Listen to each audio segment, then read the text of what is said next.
Welcome to new lessons of the strategic business analysis, and this is for the requirements, elicitation, and analysis. Okay, so this is for the lesson 5. Lesson 5 na tayo, konti na lang. So, this is the second to the last topic. Kaya lang, medyo mahaba siya. So, as you can see, yung mga topics included dito, yan, syempre, first is the definition, meaning of elicitation or to elicit information. Anong ibig sabihin yan? Paano tayo magpaplano for elicitation? Paano tayo dapat mag-prepare for elicitation? Conduct elicitation activities, complete elicitation, elicitation issues, and challenges. Next, we have analyze requirements, model and refine requirements, document the solution requirements, validate and verify requirements, approval sessions, and resolve requirements-related conflicts. So for this video lecture, so hatiin natin kasi masyadong malawak yung coverage ng requirements, elicitation, and analysis. So for this video lecture, ito lang muna about elicitation. So from topics 1 to 6 ang included po dito sa video lecture na to.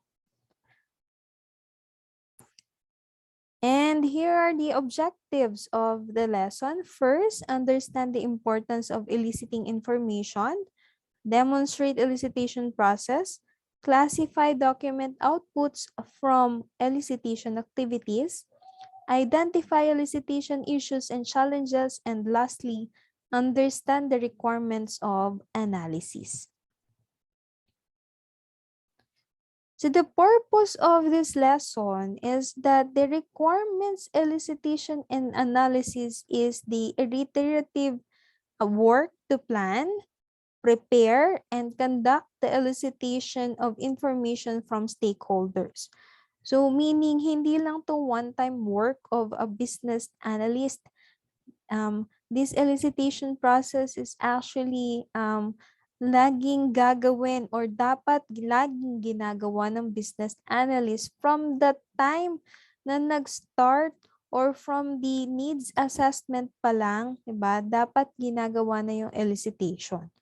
So ano ibig sabihin yan? To analyze the document, the results of that work, and to eventually define a set of requirements in sufficient detail to enable the definition and selection of the preferred solution. So these documents, yung mga collections ng datas na or collection of informations na nakuha natin from the start up to the end, all this will support ano ba talaga yung naging process and ano yung naging result. Okay, so kailangan natin yan. So within requirements, elicitation, and analysis, business analysts use a number of elicitation techniques. So kasama sa pag-uusapan natin, ano yung mga sample techniques na pwedeng gamitin ng business analyst. And paano natin i-apply yung analysis model? So we have a number of analysis models to be discussed to support the elicitation and analysis activities. Okay. So, ano nga ba elicitation? What it means to elicit information. So, the common approach to obtaining requirements information is through elicitation. So, requirements elicitation is the activity of drawing out information from stakeholders and other sources. So, madaming klase ng informations, but those informations na kailangan natin for planning, diba, to analyze the data para makapag-proceed tayo or makapag-decide tayo what we need to do next.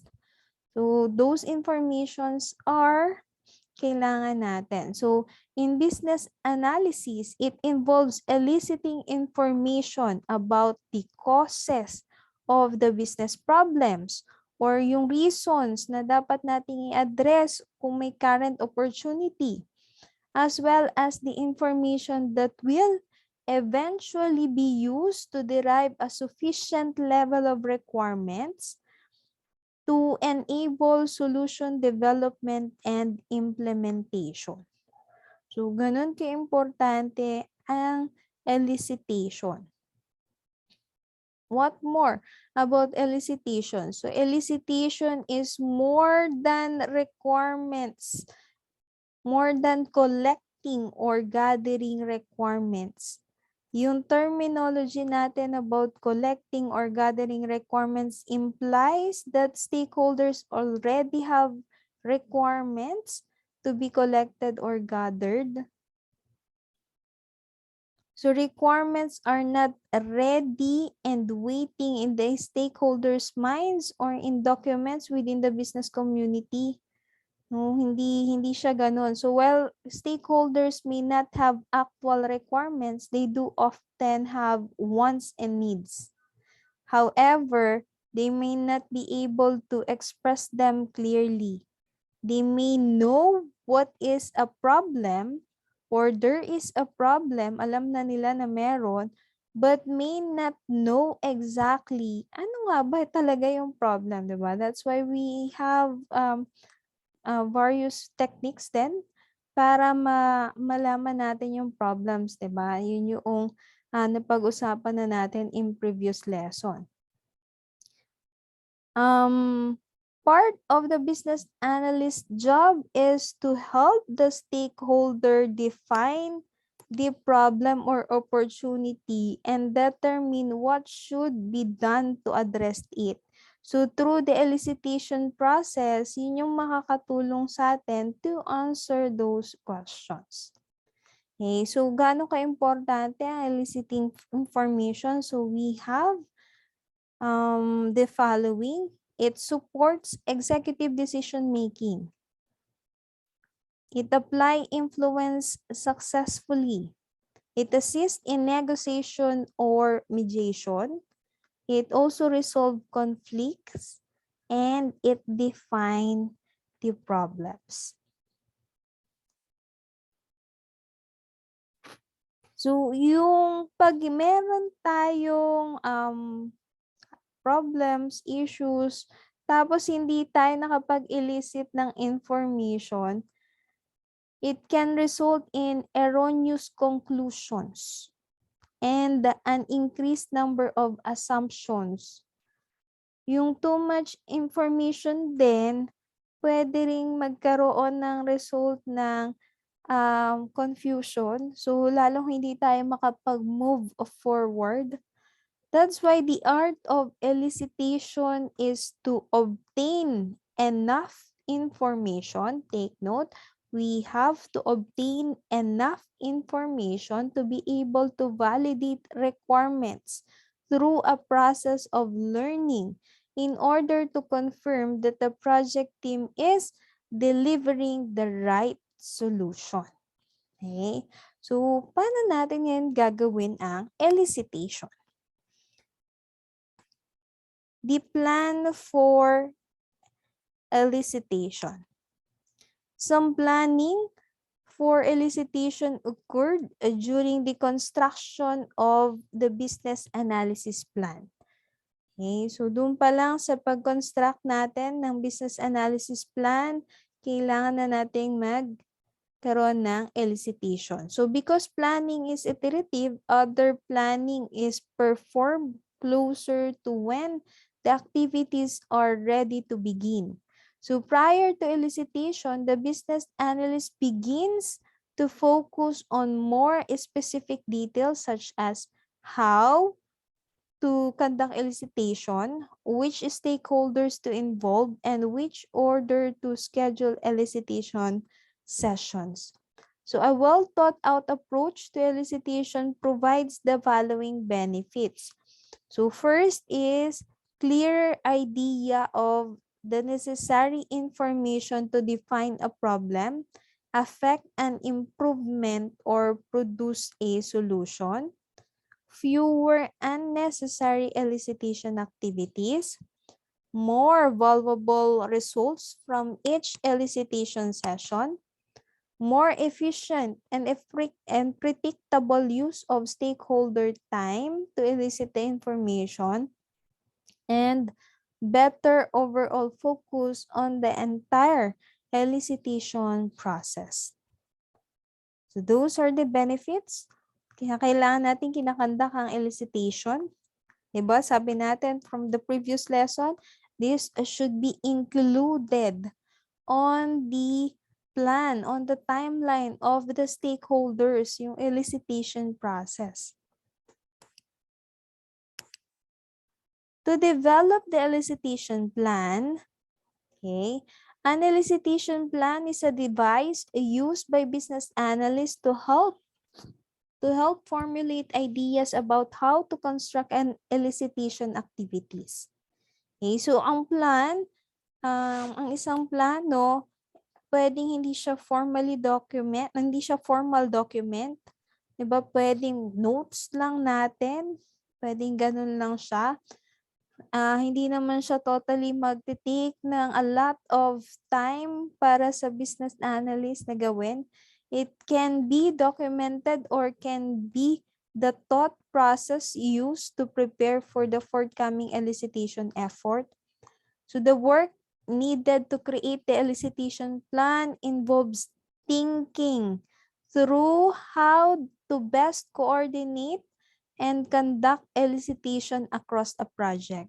So some of the elements in an elicitation plan includes but are not limited to what information to elicit. Ano nga ba yung mga kailangan natin na makuha? Where to find that information? So saan yung location? Saan siya located? Saang sources? 'Di ba? Kailangan nating ma-identify sino yung merong information, saan natin makukuha. So how to obtain the information, anong method ang gagamitin natin to acquire the information from the sources. Or kaya naman sequencing the elicitation activities. Okay? So in what order should the elicitation activities be sequenced to acquire the needed information? So yan yung process how we should develop an elicitation plan. So for the example of sequencing, para may idea kayo, so example of completed elicitation plan, ito na siya. So ano yung mga informations na kailangan natin? Saan yung sources? Anong method? And alin ang dapat mauna dito sa mga informations na kailangan nating kuhanin. So, hindi naman siya mahirap gawin, no? Kaya hindi siya talaga totally a formal document. Hindi siya, wala siyang format, wala siyang framework. So, ganyan lang siya. Depende din kasi kung anong klaseng ang hinahanap natin. At anong klaseng industry nga ba meron. Okay. So the next one is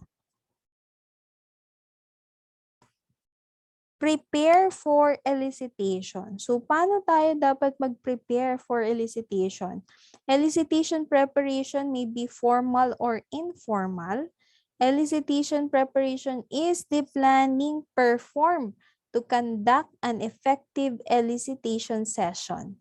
So the business analyst may create informal preparation notes to organize and to help facilitate the session.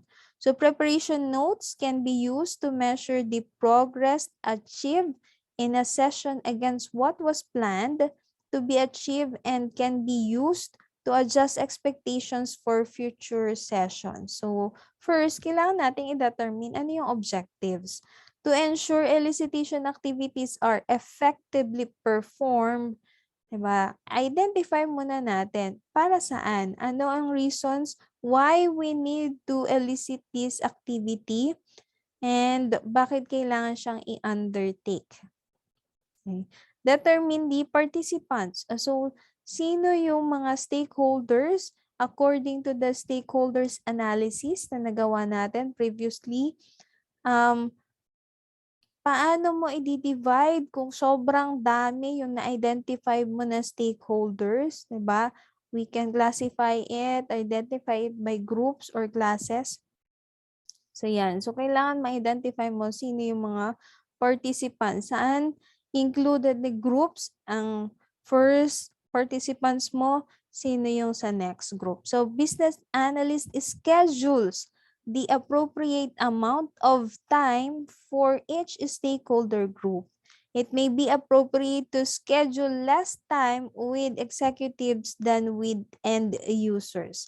Siyempre kasi yung mga executives, di ba, they do the planning naman. So, mas mahaba dapat yung time natin to elicit in the end users. Sila yung huling gagamit, sila din yung mag-evaluate ng project. So, last is to determine the questions for this session. Siyempre, we have to prepare para ma-attain natin yung objectives. Ano ba yung mga informations na kailangan mo? Okay, so the business analyst should know the rationale for each question and be able to explain why a question is important or why it is being asked. Baka naman hindi naman siya kailangan pala, no? So, kailangan yung mga questions para yung mga important questions na kailangan lang natin to achieve the objective. Example of this we have here. Objective, come to agreement on what equipment will be moved. So participants, we have the Director of IT Operations, Director of Facilities, HR Manager, Director of Service Support. Questions. Will there be any new equipment purchased to replace all equipment? So bakit nga magkakaroon ng movement ng equipment? So if there is a new equipment, will it be delivered to the new or old address? So as you can see, yung mga questions, it should be related to ano yung mga objectives natin. Okay? So that's how we prepare for a plan. So elicitation preparation may be formal or informal. So depending sa preference ng business analyst. So preparation notes are solely for the benefits of the business analyst. So para lang ma-ensure na yung elicitation is facilitated effectively. So paano tayo magkakandak ng elicitation activities? So there are actually 4 stages. So the 4 stages during the actual elicitation activity, we have the introduction. So introduction sets the stage, sets the pace, and establishes the overall purpose for the elicitation session. We have next body. The body is where the questions are asked and the answers are given. Next is close. The close provides a graceful termination to the particular session. And lastly, a follow-up. So the follow-up is where the information is consolidated and confirmed with the participants. Okay, so yan yung 4 stages na included sa elicitation activity. Okay, so sa introduction naman, hindi naman siya totally mahaba. Business analyst, kailangan lang niyang i-consider yung use of a parking lot as a tool to keep participants on track.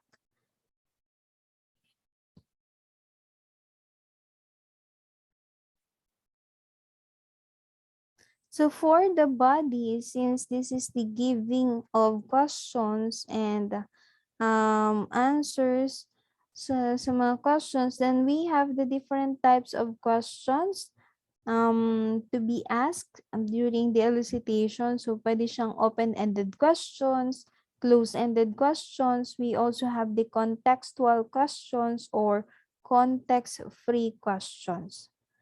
So how to ask the right question? The right question is not known until after the question is answered and analyzed.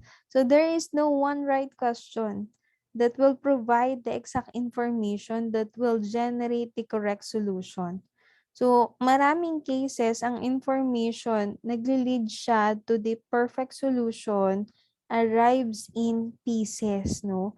O yung kaya nga meron tayong ginagawang session para makabuo tayo ng tamang conclusion. So from different points of view ng mga stakeholders, yun yung kinukuha natin. That's why included then in the session is the listening. Okay? So active listening ng all participants, especially ng business analyst. No, na siya yung magsa-summarize and magko-communicate ng lahat ng napag-usapan. So one goal in active listening is to clear up discrepancies without raising the possibility of conflict. Diba? Yun naman yung iniiwasan natin. In listening, this will ensure the flow of information is provided at a sufficient level of detail. While in close, the close occur at the end of the elicitation session. So ang purpose naman ng close is to wrap up the activities and focus on the next step. So, 3 questions a business analyst may consider asking at the end of each elicitation sessions, kagaya ng, do you have any additional questions, diba? Before mag-end, kasi wrap up na natin. So, maybe baka meron pang na-missed during the session. So, pwede nyo rin itanong, is there anything we missed or anything that we should have talked about but didn't? Or is there anyone else who might have information that would contribute to the elicitation objectives? So, para ma-ensure mo lang that wala nang nakalimutan, wala nang ibang informations yung nakakaligtaan. And lastly is the follow-up. So after taking time to analyze and consolidate the information, the business analyst shares any revised notes and takes the opportunity to obtain confirmation from participants on the information obtained during the prior elicitation session. So actually, this elicitation activity, this is also the same process na ginagawa during planning or during conduct of meeting ng organization. So it's either for the unit man yan, meeting of the unit, or kaya naman meeting ng buong organizations. Ganito yun nagiging process then. We have the introduction, the body, close, and follow-up. So in introduction, ang nangyayari doon is the setting of the agendas, diba? Ano yung kailangan pag-usapan, and then the body that starts to elicit all the informations na nangyari for this unit or for this person, ganyan. So nandun na yung question and answers sa body. Then the closing is the i-make sure lang syempre nung nagfa-facilitate, if si manager man yan or si head, diba, head of the organization, kung meron pa bang additional or meron pa bang kailangang i-include for the next session. So sa follow-up, eto na yung the minutes of the meeting should be confirmed by everyone who attended the meeting. So basically, etong stage na to, ginagamit siya lagi ng lahat ng organizations. Maliit man yan, malaki. So yung process is the same.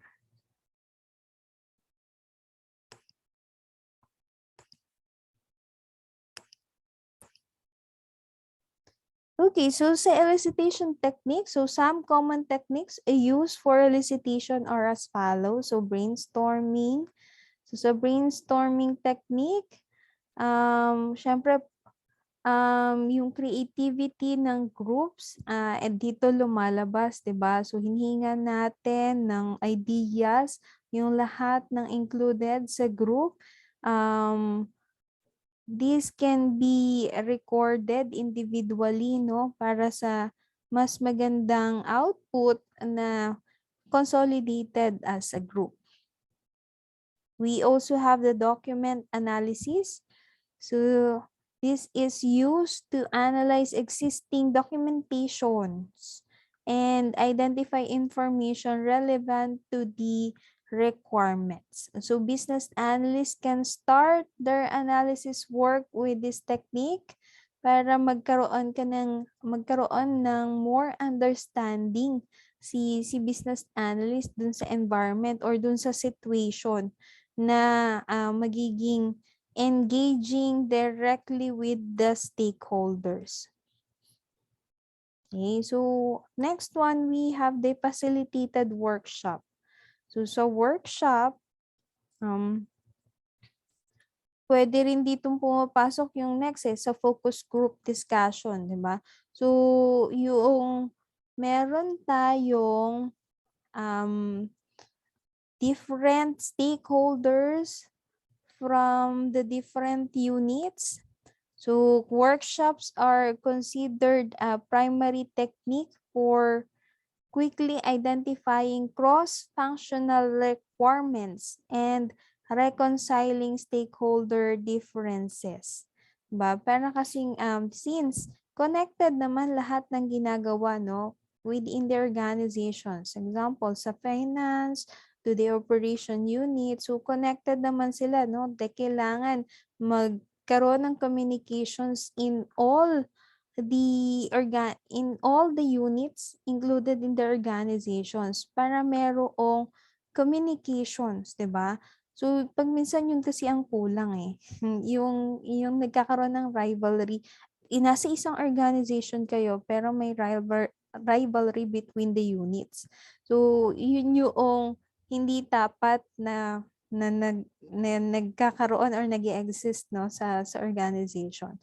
So with the facilitated workshops and focus group discussions, nagkakaroon ng communications among the participants.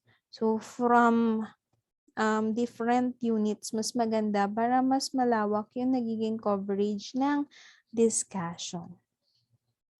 While ang difference naman yan, pag sinabi nating focus group discussion, so may certain unit ka lang na ifa-facilitate muna.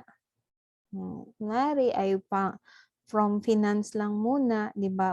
So all the participants are from finance unit. So the business analyst, kapag focus group discussion, dapat ang tinitingnan niya yung mga reactions, facial expressions, body language, 'di ba? So meron ding information, merong ibig sabihin yung mga yon, 'di ba? So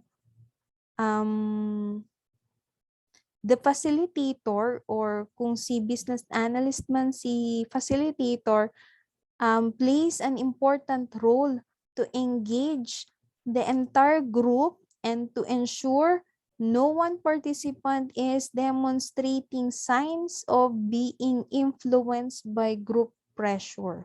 So individually, dapat involved sila in the focus group discussion. Okay? So next is the interview. An interview is a formal or informal approach to elicit information from stakeholders. So pwedeng magpe-prepare ka syempre ng questions for the interviewee, diba? So, but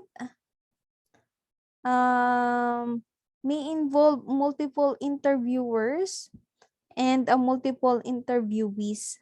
So interviewing experienced project participants, stakeholders, and subject matter experts help to identify and define the features and functions for the desired solution. So there are two basic types ng interviews. Pwedeng structured, yun meron kang prepared questionnaires, or kaya unstructured, magsisimula ka with a list of prepared questionnaires, but the only question that is definitely asked is the first. Tapos yung mga kasunod na is syempre based na dun sa kung ano yung naging answers or ano yung naging statement ng mga una mo na interview. Ba? So, doon na nagsisimula yun. Then, pwede ring synchronous or asynchronous interview. The next one is the observation. So, observation is a technique that provides a direct way of viewing people in their environment to see kung paano sila nagpa-perform ng job or tasks nila, paano nila kini-carry out yung process, diba? So, maganda yung observation kasi nakikita mo in detailed ano yung ginagawa ng certain na individual. So, it is actually called job shadowing. So, it is usually performed externally by an observer who views the business expert performing his or her job. So, it is also be performed by a participant observer who performs a process or procedure to experience how it is done so as to uncover hidden requirements.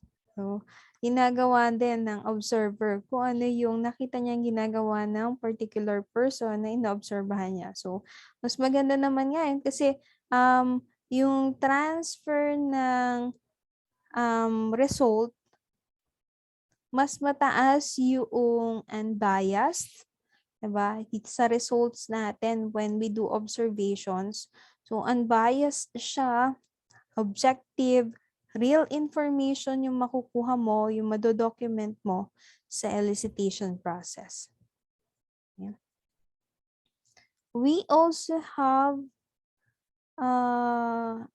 actually, the observation has 4 types. Pwedeng passive observation, active observation, participatory observation, and simulation.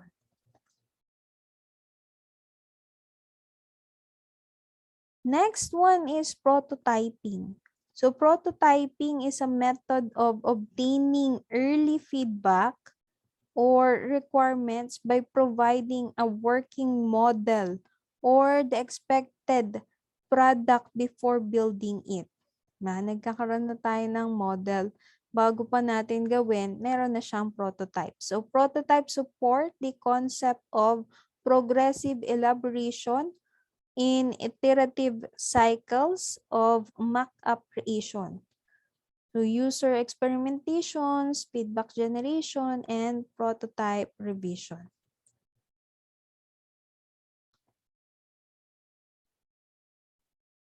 There are 2 types of prototypes, the low fidelity prototype, and we have the high fidelity prototype.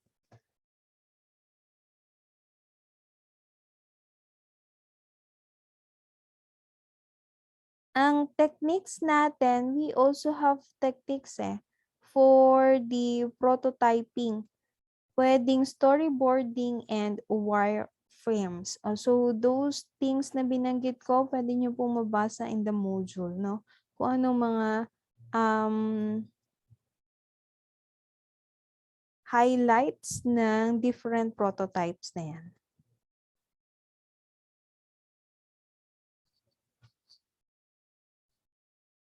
We also have actually the questionnaires and surveys. So, I think hindi ko na-include dito sa elicitation techniques. The last one is a surveys and questionnaires. So, surveys and questionnaires, the same naman, di ba, yung ginakandak nyo na sa mga thesis nyo. So, this is This method is beneficial for collecting a large amount of information from a large group over a short period of time at a relatively small expense.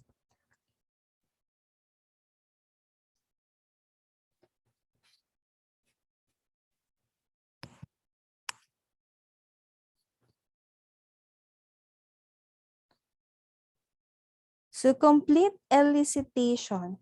So, sa complete elicitation, the elicitation process is an iterative process of alternating the steps of eliciting information and analyzing the information obtained.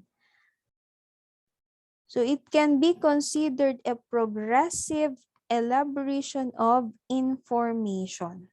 So kapag ang information is inanalyze natin, the quantity sometimes decreases because merong mga extraneous information na nire-remove. Diba? Yung mga outliers natin, when it comes to statistics, tinatanggal natin siya. So however, when the results are vague or open to interpretation, kailangan natin syempre magtanong pa ng additional questions or kaya naman mag-elicit pa tayo ng mag-conduct pa tayo ng another elicitation sessions.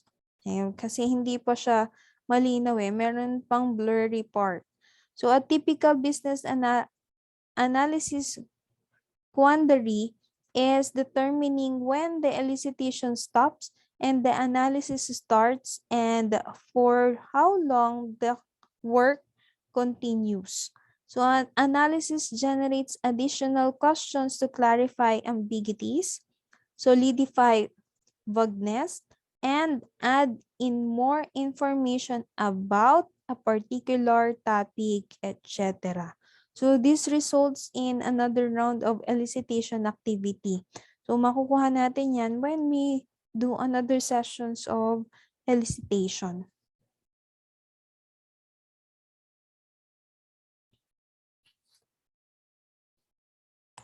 So I think the last part is the elicitation issues and challenges. But before that, we have the following with which may indicate when sufficient information has been elicited. So, ito yung pwede nyong maging guide kung talaga bang yung elicitation process is sufficient na. So first, the stakeholder or problem owner approves the results. The model on which the information is based can be completed. A dry run or successful prototype is completed. Objectives has been reached. Solutions has been identified. Stakeholders begin repeating themselves and providing redundant information. It takes longer to get answers out of the same stakeholders. Stakeholders are trying to come up with new information that is different from what they previously gave because elicitation is still in process.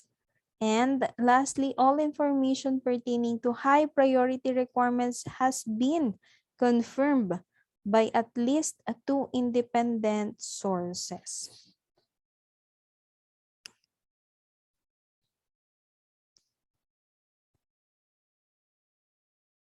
So elicitation issues and challenges, there are a number of difficulties associated with elicitation. For example, yung conflicting views and needs among different types of users. Kasi syempre nagkakandak tayo, di ba, from different departments. So pwedeng hindi same yung viewpoints nila. Conflicting information and resulting requirements from different business units. So, maring iba din yung informations na makuha mo from other units. Unstated or assumed information on the part of the stakeholders.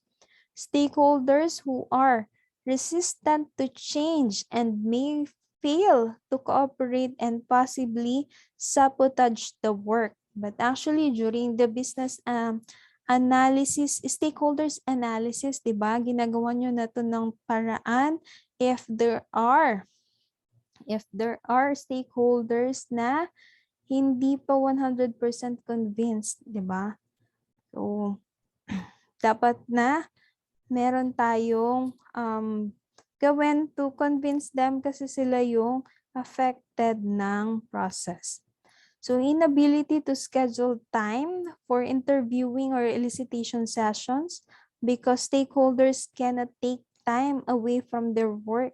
That's why kaya kailangan nating include ang elicitation process sa plano pa lang, di ba? In planning stage.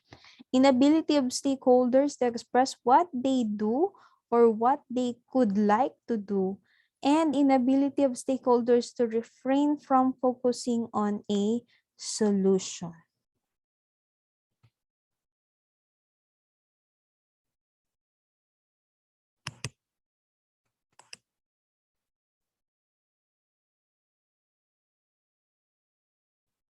So these analyze requirements will be part of the next topic, but before we end the